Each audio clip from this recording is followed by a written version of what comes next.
Hi കൂട്ടുകാരെ, എൻ്റെ എല്ലാ പ്രിയപ്പെട്ടവർക്കും പുതിയൊരു കഥയിലേക്ക് സ്വാഗതം. കേൾക്കുന്ന കഥയൊക്കെ ഇഷ്ടപ്പെടുന്നുണ്ടല്ലോ അല്ലേ? നമുക്ക് പുതിയൊരു കഥ കേട്ടാലോ? കഥയിലേക്ക് പോകുന്നതിന് മുമ്പിട്ട് നമ്മുടെ ടെലിഗ്രാം ചാനലിൻ്റെ ലിങ്ക് താഴെ കൊടുത്തിട്ടുണ്ട്. എല്ലാവരും അതിലേക്ക് കയറിയിട്ട് സപ്പോർട്ട് ചെയ്യാൻ മറക്കല്ലേ. അപ്പോൾ നമുക്ക് കഥ തുടങ്ങിയാലോ? ടിങ്കുവിൻ്റെ കഥയാണ് കേട്ടോ. ടിങ്കു എറണാകുളത്തുള്ള ഒരു സോഫ്റ്റ്വെയർ കമ്പനിയിലെ സോഫ്റ്റ്വെയർ എഞ്ചിനീയറാണ്. 27 വയസ്സ് പ്രായം. 6 വർഷത്തോളമായി ജോലിക്ക് കയറിയിട്ട്. 4 മാസം കൂടി കഴിയുമ്പോൾ അവൻ്റെ കല്യാണമാണ്. കൂടെ ജോലി ചെയ്തിരുന്ന പലരെയും കല്യാണം വിളിക്കുകയും ചെയ്തു. പക്ഷേ അഖിലിൻ്റെ നമ്പർ മാത്രം അവന് കിട്ടിയില്ല. പഴയ നമ്പറൊന്നും ഇപ്പോൾ നിലവിലില്ല. അഖില് ടിങ്കുവിന് അത്ര വേണ്ടപ്പെട്ട ഒരാളായിരുന്നു. ഇന്ന് ടിങ്കു ഈ പൊസിഷനിലിരിക്കാനും പണ്ടവൻ്റെ പണി പോകാതെയൊക്കെ നോക്കിയതൊക്കെ അഖിലായിരുന്നു.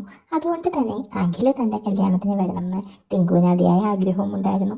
അങ്ങനെ അഖിൽ ചേട്ടൻ്റെ വീട്ടിൽ പോയി വിളിക്കാൻ തന്നെ അവൻ തീരുമാനിച്ചു. അഡ്രസ്സ് പണ്ടത്തെ ഡീറ്റെയിൽസൊക്കെ വെച്ചിട്ട് അവന് കിട്ടി. ഇടുക്കിയിലാണ് സ്ഥലം. കിട്ടിയ ഒരു വീക്കെൻഡിൽ അവൻ പോകാൻ തീരുമാനിച്ചു. ഇടുക്കി ആയതുകൊണ്ട് തന്നെ ഒരു ട്രിപ്പ് മൂഡിലായിരുന്നു അവൻ പോകാൻ തീരുമാനിച്ചത്. ഓഫീസിലുള്ള ഒരു കൂട്ടുകാരനെയും കൂടെ കൂട്ടി. അങ്ങനെ ഒരു വെള്ളിയാഴ്ച നൈറ്റിലാണ് അവൻ ഇടുക്കിയിലെത്തിയത്. ഒരു റൂമൊക്കെ എടുത്ത് കൂടെ കൂട്ടുകാരനും ഉണ്ടായിരുന്നു. ശനിയാഴ്ച രാവിലെ ആയപ്പോൾ ടിങ്കുവും കൂട്ടുകാരനും അഡ്രസ്സ് തപ്പി അഖിലിൻ്റെ വീടിൻ്റെ അടുത്ത് അങ്ങനെ എത്തിച്ചേരുകയും ചെയ്തു. ഒരു റബ്ബർ കാടിൻ്റെ നടുവിലാണ് വീട്. റോഡിൽ നിന്നൊക്കെ ഒരുപാട് ഉള്ളിലേക്ക്. അവനും കൂട്ടുകാരനും കൂടെ ആ വീടിൻ്റെ മുന്നിലെത്തി. ആരെങ്കിലും ഉണ്ടോ എന്ന് നോക്കി. പിന്നെ കോളിംഗ് ബെല്ലൊക്കെ അടിച്ചു നോക്കി. അപ്പം ആരോ ഉള്ളിൽ നടന്നു വരുന്ന ഒച്ച കേട്ടു. ഞങ്ങൾക്ക് മുന്നിൽ ആ വാതിൽ തുറന്നു. അത് അഖിലിൻ്റെ വൈഫ് ദിവ്യയായിരുന്നു. കതക് തുറന്ന പാടെ അഖിലിന് മനസ്സിലായി ആളെ. കല്യാണത്തിൻ്റെ അന്ന് കണ്ടതേ ഉള്ളെങ്കിലും ആ രൂപം മനസ്സിൽ നിന്നും മായുന്നുണ്ടായിരുന്നില്ല. ഒരു വല്ലാത്തൊരു രൂപമായിരുന്നു അവളുടേത്. ആരോ ഒന്ന് നോക്കി നിന്നു പോകുന്ന രൂപം. അവൾക്കാണെങ്കിൽ പെട്ടെന്ന് ആരെയും മനസ്സിലായതുമില്ല. കതക് തുറന്നതും അങ്ങനെ ഒരു വല്ലാത്ത കാഴ്ചയിൽ രണ്ടുപേർക്കും നല്ല രീതിയിലുള്ള കാഴ്ച കൊടുത്തുകൊണ്ടായിരുന്നു അവിടെ നിന്നത്. കുളിച്ച് കയറിയാണ് നിൽക്കുന്നത്. സോപ്പിൻ്റെ ഒരു മണം രണ്ടുപേരുടെ മൂക്കിലേക്ക് ഇരച്ചു കയറി. ഇട്ടിരിക്കുന്ന നൈറ്റിയും ഒരു വല്ലാത്ത രീതിയിൽ പിടിച്ചു കിടക്കുന്നു. ഷോളൊന്നും ഇടാത്തത് കൊണ്ട് വല്ലാത്ത രീതിയിൽ തന്നെ എല്ലാം കാണാം. പിന്നെ ഒരു വെട്ടും കൂടി കണ്ടപ്പോഴേക്കും സത്യം പറഞ്ഞാൽ ടിങ്കുവിൻ്റെയും കൂട്ടുകാരൻ്റെയും വല്ലാതെ അങ്ങായിപ്പോയി കേട്ടോ. ടിങ്കു അതൊന്നും മുഖത്ത് കാണിക്കാതെ കതക് തുറന്നതും വിളക്കി ചിരിച്ചു. ചിരിയിൽ അവർക്ക് ആളെ മനസ്സിലായില്ല. എങ്കിലും അവർക്ക് എപ്പോഴേക്കും മനസ്സിലായല്ലോ. ടിങ്കു പെട്ടെന്ന് ചോദിച്ചു, ഞാനേ അഖിലിനൊപ്പം പണ്ട് എറണാകുളത്ത് ജോലി ചെയ്തതാ. അപ്പോൾ ദിവ്യയ്ക്ക് മനസ്സിലായതുപോലെ എനിക്ക് തോന്നി. അയ്യോ, ടിങ്കു ചേട്ടനല്ലേ? അന്ന് കല്യാണത്തിന് കണ്ട ഓർമ്മയുണ്ട് കേട്ടോ. അഖിലേട്ടൻ അന്ന് പരിചയപ്പെടുത്തി തന്നല്ലോ. സോറി, ഞാനങ്ങ് മറന്നുപോയി. പുറത്ത് നിൽക്കാതെ അകത്തോട്ട് കയറിവായോ. ദിവ്യ ടിങ്കുവിനേക്കാൾ പ്രായം കുറവായിരുന്നു. ഇപ്പോൾ 25 വയസ്സൊക്കെ കാണുള്ളൂ. കല്യാണത്തിന് കണ്ടതിനേക്കാൾ അവളിപ്പോൾ നന്നായിട്ടൊന്ന് കൊഴുത്തിട്ടുണ്ട്. ഒരു വല്ലാത്ത രീതിയിൽ തന്നെ. പിന്നെ നൈറ്റി ഒരു ബനിയൻ തുണിയായതുകൊണ്ട് അത്യാവശ്യ രീതിയിൽ എല്ലാം ഒന്ന് കാണാനും പറ്റി. ടിങ്കു അകത്തേക്ക് കയറി സോഫയിലിരുന്നു. അഖിലേട്ടൻ എവിടെ? ടിങ്കു പെട്ടെന്ന് പറഞ്ഞു. അഖിലേട്ടൻ ദുബായി പോയിട്ട് ഇപ്പോൾ 5-6 മാസമായല്ലോ ചേട്ടാ. നിങ്ങൾ അറിഞ്ഞില്ലായിരുന്നോ? ടിങ്കു പെട്ടെന്ന്, അയ്യോ, പഴയ കോണ്ടാക്ട് നോക്കിയപ്പോൾ അഖിലേട്ടനെ മാത്രം കിട്ടിയില്ല. ഇതിപ്പോൾ നഷ്ടമായല്ലോ. ഞാൻ നേരിട്ട് വന്നതേ ഒരു 3-4 മാസം കൂടി കഴിയുമ്പോൾ എൻ്റെ കല്യാണമാണ്. അത് പറയാൻ വന്നതാണ്, ക്ഷണിക്കാനായിട്ടേ. ടിങ്കു പറഞ്ഞു നിർത്തി. ദിവ്യ പെട്ടെന്ന് പറഞ്ഞു, ഞാൻ എന്തായാലും വരാം. അഖിലേട്ടൻ വിളിക്കുമ്പോൾ പറയാം. അല്ലെങ്കിൽ ചേട്ടൻ്റെ നമ്പർ തന്നാലോ എന്നും പറഞ്ഞ് മുറിയിലേക്ക് ഫോൺ എടുക്കാനായി അവൾ നടന്നു. സത്യത്തിൽ ടിങ്കുവിനെ കണ്ണെടുക്കാൻ കഴിയുന്നില്ലായിരുന്നു. അപ്പോഴാണ് കൂടെ വന്ന അഭിജിത്തിൻ്റെ മുഖം ടിങ്കു കണ്ടത്. അവൻ വായും തുറന്ന് അതേപോലെ തന്നെ ഇരിക്കുന്നു. ഞാൻ അവനോടൊന്ന് ചിരിച്ചുകൊണ്ട് പറഞ്ഞു, എടാ വായങ്ങടയ്ക്ക്. അവളെ ഇപ്പം എന്തേലുമൊക്കെ ഒപ്പിക്കും ഇങ്ങനെ നോക്കിയാൽ.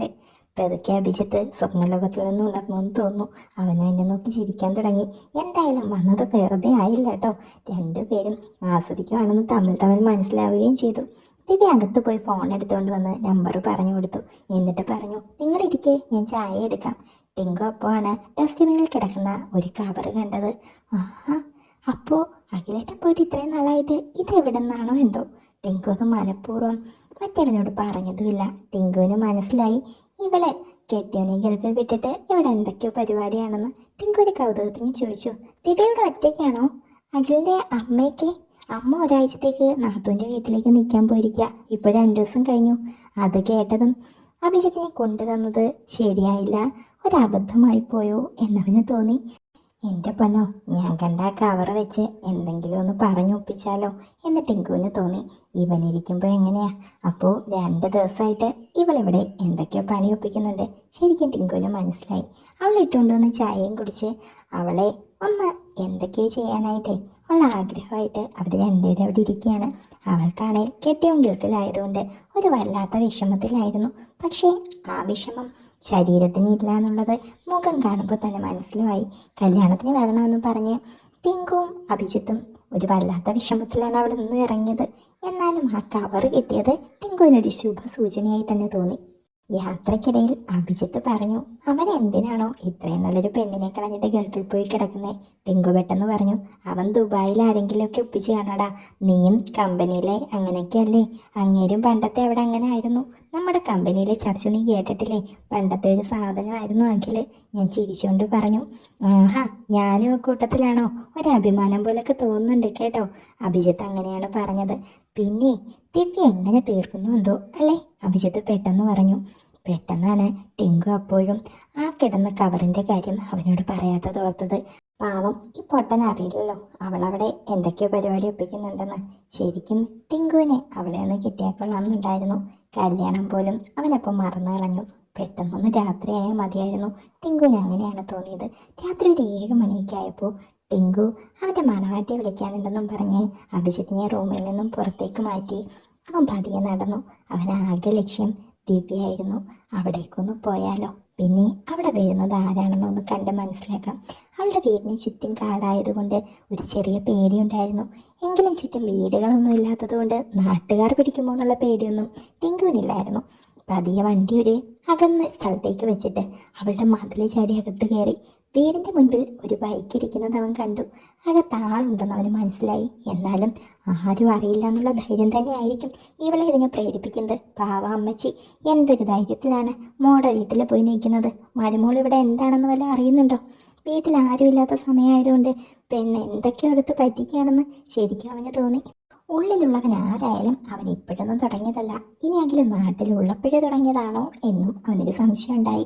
ടിങ്കു എങ്ങനെയും അതൊന്ന് കാണണം, ഒന്ന് കണ്ടുപിടിക്കണം എന്നുള്ള ഉറപ്പിലായിരുന്നു.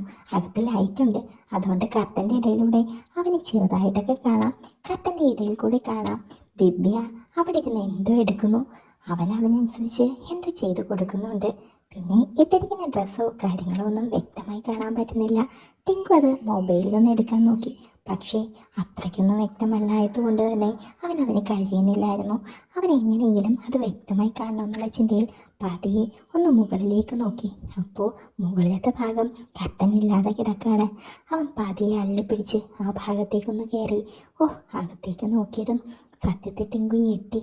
എൻ്റെ പൊന്നി, രാവിലെ കണ്ട കാഴ്ചയൊന്നും അല്ലല്ലോ ഇത്. ഇങ്ങനെയൊക്കെ കണ്ടാൽ പിന്നെ എങ്ങനെ എൻ്റെ പൊന്നോ? വാ തുറന്നു നിന്ന് തന്നെ അഖിലങ്ങനെ നിന്നു. ടിങ്കോടെ കണ്ട കാഴ്ച വിശദമായിട്ട് അറിയണ്ടേ? അപ്പോൾ താഴെ കാണുന്ന ടെലഗ്രാമിലോട്ട് കയറിപ്പോരെ, വിശദമായിട്ട് കഥ അവിടെ കേൾക്കാം. കഥ ഇഷ്ടപ്പെട്ടിട്ടുണ്ടെങ്കിൽ ഒരു ലൈക്ക് കൊടുത്തിട്ട് പൊക്കോളൂ കേട്ടോ. അപ്പോൾ ഓക്കെ.